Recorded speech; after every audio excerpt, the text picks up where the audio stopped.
Hola, humanos. Hoy echamos un vistazo a lo que nos deparará la economía y la política en América Latina durante este 2018. ¿Qué países van a crecer más y qué países van a crecer menos?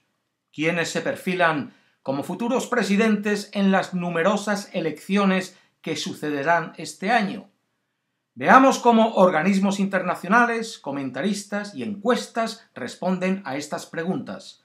Bienvenidos a un nuevo corto documental de Marginal Media.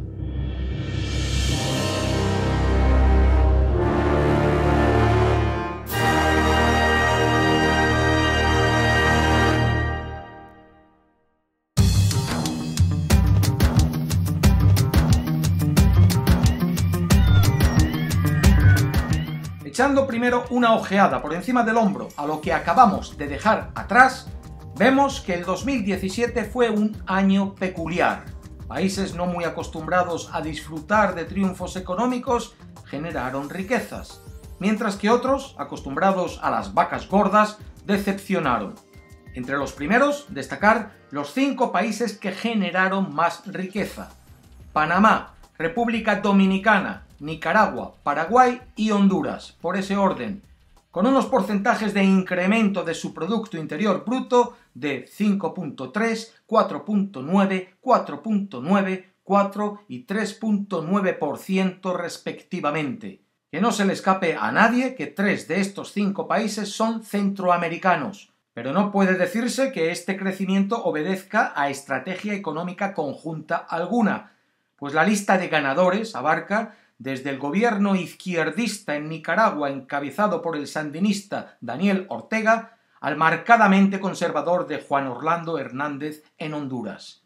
En conjunto, Centroamérica y República Dominicana crecieron a casi 3 veces el ritmo del resto de América Latina.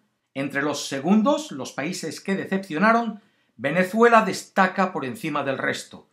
Su Producto Interior Bruto cayó un 9,5% en 2017, o dicho de una manera aún más cruda, cerca de una décima parte de su riqueza nacional se desvaneció en cuestión de un año.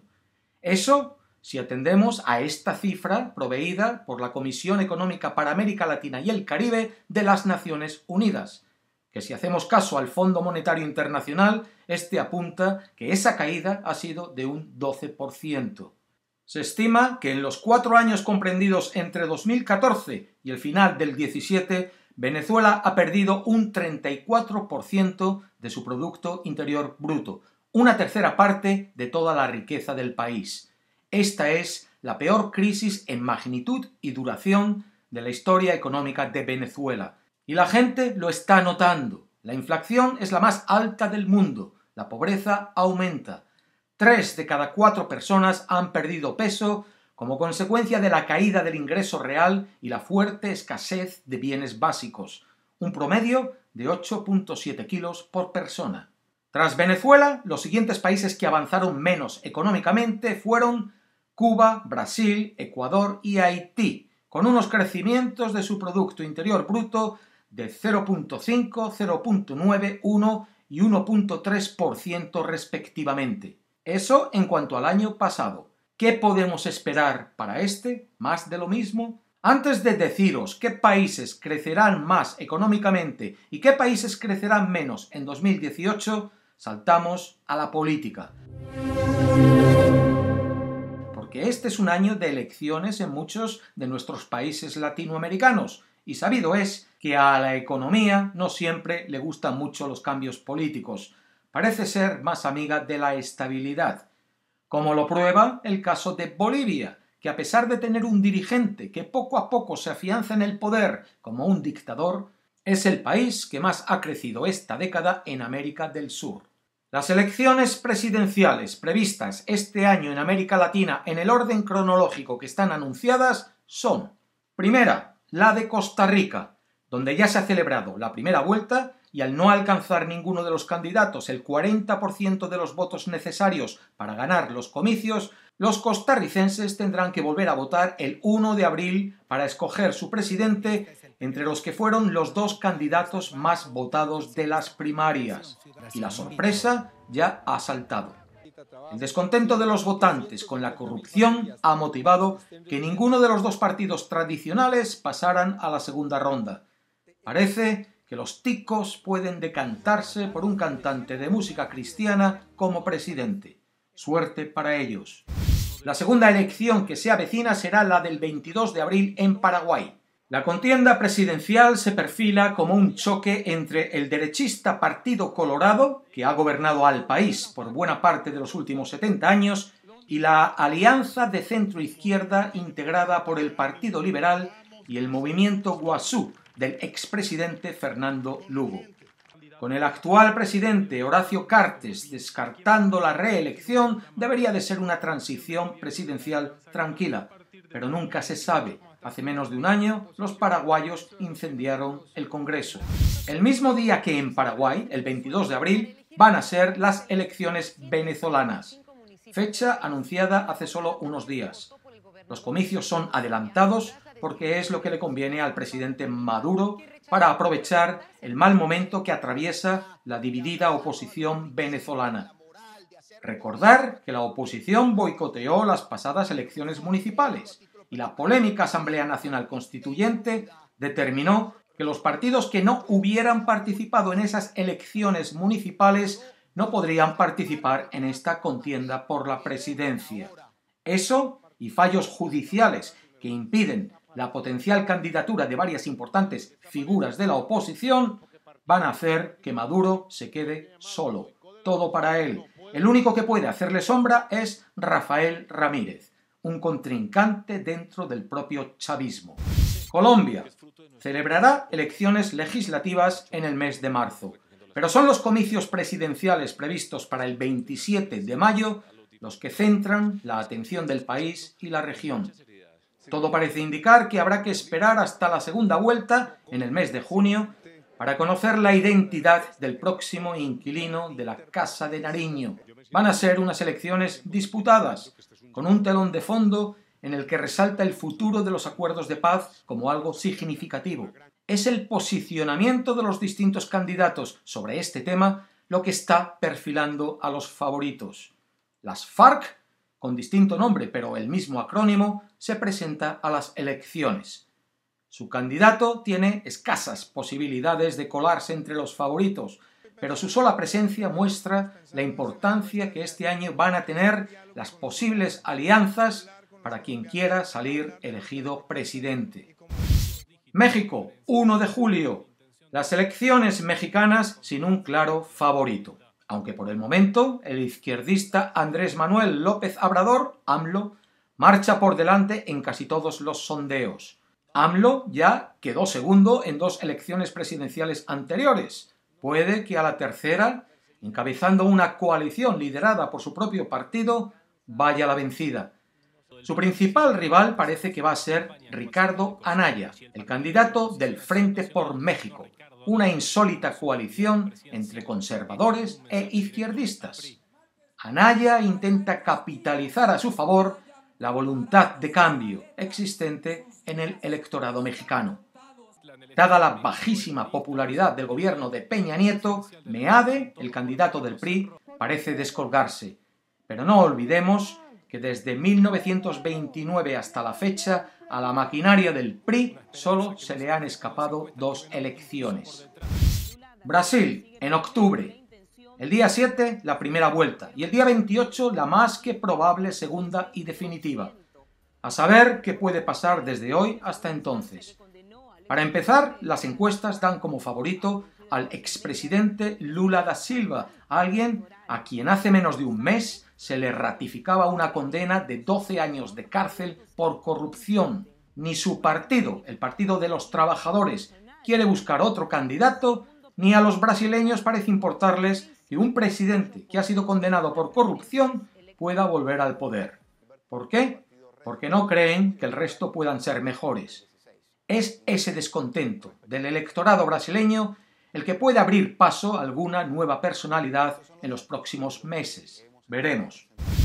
Además de estas 6 elecciones presidenciales, El Salvador en marzo y Perú en octubre aprovecharán para renovar sus legislativos y/o gobiernos locales. Cuba también está llamada a estrenar nuevo presidente este año, pero el proceso que determinará al sucesor de Raúl Castro, todo indica que en abril, no se parece en nada al resto de los países de la región. La incertidumbre política puede afectar el crecimiento económico. Con eso en mente, digamos que los organismos internacionales proyectan un aumento del Producto Interior Bruto de América Latina para este 2018 que va desde el 1,9% del Banco Mundial hasta el 2,2% de la Comisión Económica para América Latina y el Caribe. Habrá crecimiento. Se fortalecerá el consumo y la inversión privada. Para ello, Brasil ha de seguir recuperándose, porque Brasil representa el 40% del Producto Interior Bruto de toda América Latina. Los países que más van a crecer, según el Banco Mundial. Panamá, en primer lugar, con un 5,6% de crecimiento debido a la inversión en proyectos de infraestructura y exportaciones de servicios. La República Dominicana, en segundo, con un 4,9%, gracias a un consumo doméstico sólido y un aumento del turismo extranjero. Y tercero, Nicaragua, con un 4,4%, gracias a una robusta demanda interna. El otro lado de la moneda lo representan Venezuela, de nuevo, con un crecimiento negativo de 4,2%, Ecuador 0,8% y El Salvador 1,8%. En el caso de Venezuela, la proyección se explica por los continuos problemas en el manejo macroeconómico. En Ecuador, por la dificultad para adaptarse a los bajos precios del petróleo, y en el caso de El Salvador, por la debilidad en la inversión extranjera y en la inversión fija. Esta previsión de crecimiento económico de América Latina para este año en torno al 2 o 2 y pico por ciento tampoco es para echar las campanas al vuelo. La misma fuente, el Banco Mundial, prevé un crecimiento de la economía global del mundo en torno a un 3,1% y un crecimiento de los mercados emergentes y las economías en desarrollo hasta de un 4,5%. Así que crecemos, pero otros crecen más. Las economías que más crecerán en el mundo son India, Costa de Marfil y Djibouti, con un 7,3%, 7,2% y 7% respectivamente. Finalmente, añado algún otro dato que al confeccionar este corto documental me ha llamado la atención sobre algún país que aún no he mencionado, para que luego no me digáis que me olvidé de vuestro país. Argentina, con un 22%, tuvo la octava inflación más alta del mundo en 2017. No me lo esperaba. Chile tiene los ciudadanos más endeudados de toda América Latina, lo que no es necesariamente algo malo. Las economías más poderosas del planeta tienen altos índices de endeudamiento personal. Si los ciudadanos de un país gastan mucho, mantienen la economía funcionando. El problema surge si los ciudadanos no pudiesen pagar su deuda personal. La mayor deuda externa como país de toda América Latina la tiene México, 180.000 millones de dólares. Sin embargo, esa deuda, en comparación con su Producto Interior Bruto, con su riqueza, no es tan preocupante como la de otros países. En fin, que podíamos seguir y seguir, pero vamos a acabar aquí. La proyección económica de mi network para este año aquí en YouTube va, como decíamos cuando yo era niño, y con perdón, de culo, cuesta abajo y sin frenos. No les voy a aburrir a ustedes con esto cada semana, pero de verdad que esto es una ruina. Datos de mi canal más productivo. Último mes. Todo sube unos porcentajes considerables, menos las ganancias que siguen en caída libre. Por $1 al mes, lo que te cuesta un vino, te sigo trayendo este material y además accedes a él antes que nadie.